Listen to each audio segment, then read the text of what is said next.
আমি একটা ম্যাথ করাবো, এরকম সবগুলো ম্যাথ তোমরা পারবো, কথা বলবো না। এবার আসো, তাহলে এখন তিনটা ভেক্টর একটা পয়েন্টে, আচ্ছা তিনটা ভেক্টরের লব্ধি বের করার সত্য কি জানো? তাদের পাদবিন্দু একটা জায়গা থেকে শুরু হইতে হবে, এটা তো জানো। দেখো এই 5 নিউটন যে ভেক্টরটা আছে বলটা, এর পাদবিন্দু এখানে 6, এই লেখা পরে হ্যালো এদিকে 5 নিউটনটার 6 নিউটনটা কত এইদিকে, 2 নিউটনটা হচ্ছে কত এইদিকে। এবার দেখেন তাহলে আমাদেরকে তিনটা ভেক্টর তিন দিকে দিছে, আমাদেরকে বলছে যে লব্ধিটা কোন দিকে যাবে এবং কত নিউটন হবে। তো আমি তো জানি না লব্ধি কত যাবে, আমি তো মান বের অঙ্ক করার ফলে না বলতে পারবো যে কত নিউটন হবে আর কি কত ডিগ্রিতে যাবে। তো আমি ধরে নিলাম আর কি, ধরে নাও আমি ধরলাম আর, এইটা আমি শিওর না আর কত, এমনি ধরে নিলাম এটা আর এবং এটা হচ্ছে থিটা। এবার লম্বাংশ সূত্র অনুযায়ী বলো, লম্বাংশ আমরা ব্যবহার করব। লম্বাংশ এক্স অক্ষ বরাবর, এখানে কয়টা ভেক্টর আছে, লব্ধি কয়টা, সূত্র অনুযায়ী আর কস থিটা ইকুয়াল টু, একসাথে লিখে বলে দিবা ভেক্টরগুলো কি কি, 5 6 আর কত 2, তাহলে 5 cos আলফা, এটা দ্বারা কি বোঝায়, ওই ভেক্টরটা এক্স অক্ষের সাথে কত ডিগ্রি উৎপন্ন করে।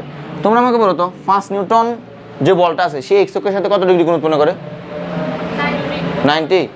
এই 5 নিউটনটা এক্স অক্ষের সাথে কত ডিগ্রি কোণ উৎপন্ন করে, 0 না, 0 কি না, আমরা কোন অক্ষ বরাবর ব্যবহার করতেছি, তাহলে আমরা কি লিখবো 5 cos 0।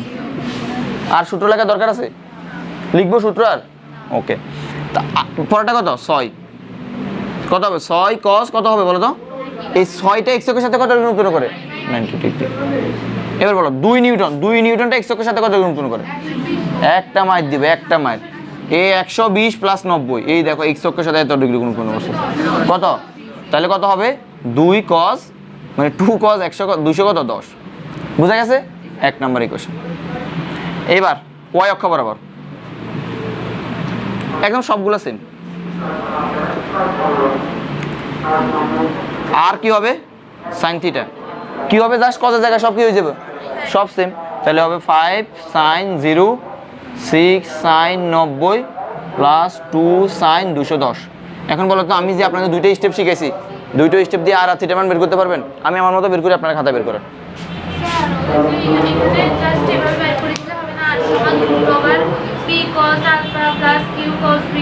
তুমি এত সূত্র ব্যবহার করার টাইম কই পাবা, সূত্র তো আমি তোমার এমনি দিছি আর কি, এখান থেকে ব্যবহার করে ফেলবা।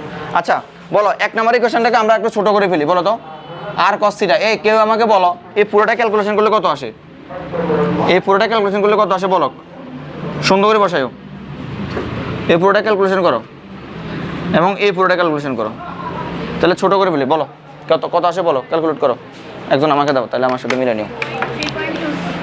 5 cos 0 সবার এটা আসছে, 6 cos 90, একটা মিনিট আমি একটু টেস্ট করি, কারণ স্টুডেন্টের উপর বিশ্বাস করতে যাই এরকম আমি কতবার ধরা খাইছি। 3.26, আচ্ছা তাহলে এটার মান কত 3.26। এবার 2 নাম্বারটা কত, আর sin থিটা সমান বরাবর 5 শিওর, তাহলে আমি কি করব প্রথমে, হ্যাঁ তাহলে 1 নং স্কয়ার যোগ 2 নং স্কয়ার, ওই যে স্টেপ আগেরটা, তাহলে কত আর স্কয়ার sin স্কয়ার থিটা প্লাস কত cos স্কয়ার থিটা সমান সমান কি লিখবো, এই লিখিও না পরে লিখিও, কত 3.26 স্কয়ার 5 স্কয়ার। বলো তাহলে আর সমান সমান এটা কত আসে, এটা কত আসে, এই বুঝতেছো শিওর তো, আমি একটা এখন তোমাদের করতে দেব, এইটার মান এটাকে রুট করে দেবো একসাথে 35.62, তাহলে কত আসে 5.97, বা ওই যে দশমিক পর আর আছে, বুঝছো আর মান কেমন বের করছি, দেখো কয়টা ভেক্টর দিয়ে বের করছি, আমি তো তোমাকে আরো 20টা ভেক্টর দিতাম পারতা না, সেম একদম সব সেম।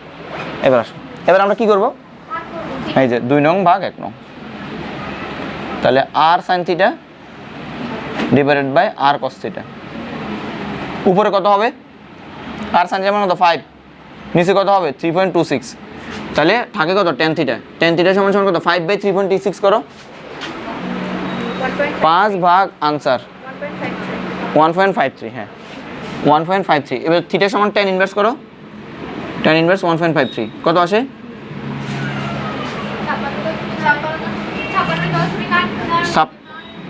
56.89। এবার দেখো তার মানে এই থিটার মান আমি পাইছি কিনা, তাহলে দেখো আমার ধরাটা পাই সত্য হয়েছে না, ধরো যদি আমার থিটার মান যদি 120 হতো তার মানে আমি ধরছি এদিকে বাট হইতো এদিকে আর কি, তাহলে আমার ধরাটা পাই সত্য হয়েছে না, কত আসছে 56.89, এই যে